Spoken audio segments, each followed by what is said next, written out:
3 weeks ago, when I opened up this Google Doc just to prepare for this review, I wrote down two expectations that I had from this movie. One was that the multiverse wouldn't make me cringe. In the past few years, the MCU has become a mess, and it all because of the multiverse. It made me sick every time I saw a movie using this god-awful cop-out of a string theory. I hate the concept of the multiverse so much that I even hated Everything Everywhere All at Once. It just made me sick to my stomach. But I knew Deadpool 3's whole idea is to carry on with the TVA from the Loki TV show and using it to bring back Wolverine, which leads me to my second expectations. Cameos done correctly. The people that care to know already know that Disney has bought Fox Studios that produced Deadpool and X-Men and brought the Fox versions under the Disney IP umbrella, which allows Ryan Reynolds to play around in a bigger sandbox. But having cameos for no good reason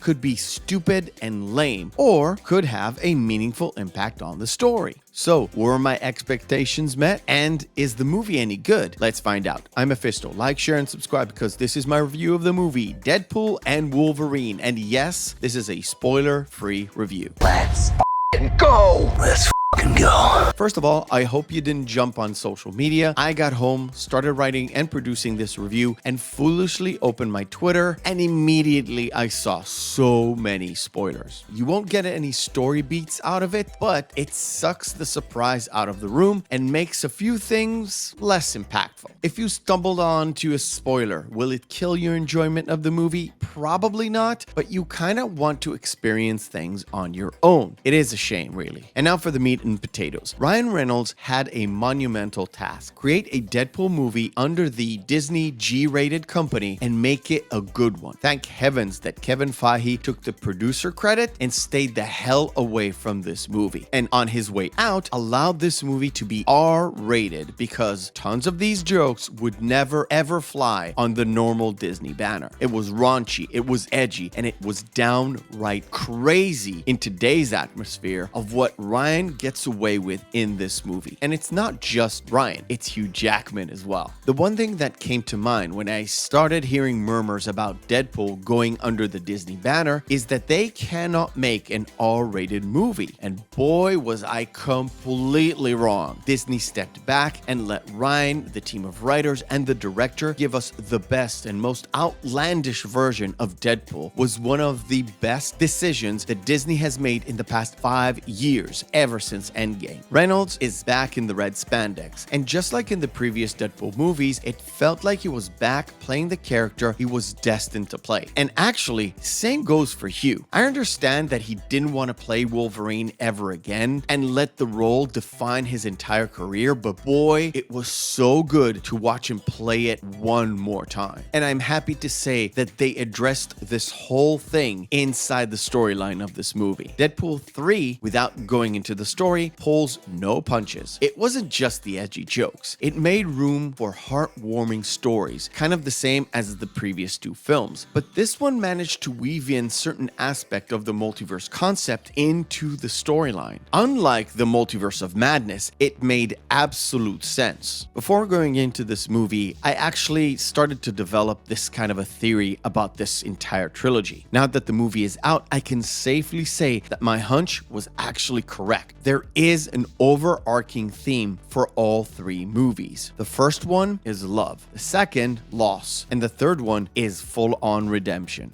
But redemption for who? That you're gonna have to go and see the movie and find out. The movie itself is absolutely fantastic. The relationship between Deadpool and Wolverine plays exactly in the way you would expect from these two characters that have the same healing factor but have two different ways of expressing themselves. They both have opposite personalities that really shouldn't work together. This creates so many comedic moments and had me giggle the entire time. And if you had any concerns about having good action set piece, oh boy, this one will float your boat. But what about cameos? Please, Mef, tell me about those cameos. Well, I can say that the cameos were done just right. Truth be told, some were just for laughs and some just blew me away. All of them served a purpose in the storyline. All of them made sense and nothing was wasted. And you can tell the people who made this movie know about comic books, or at least did their research. As apart from the normal MCU movies that you see today, that people are genuinely discouraged on going into the source material, in Deadpool 3 or Deadpool Wolverine, the people who wrote the thing knew the thing. And they even gave a nod to a comic book creator that tied in heavily with the Wolverine character, and it wasn't Stan Lee. Out of the 3 movies, I would probably rank this one above Deadpool 2. Not because of any cameos or finally putting Wolverine in this yellow suit, which they found an actual reason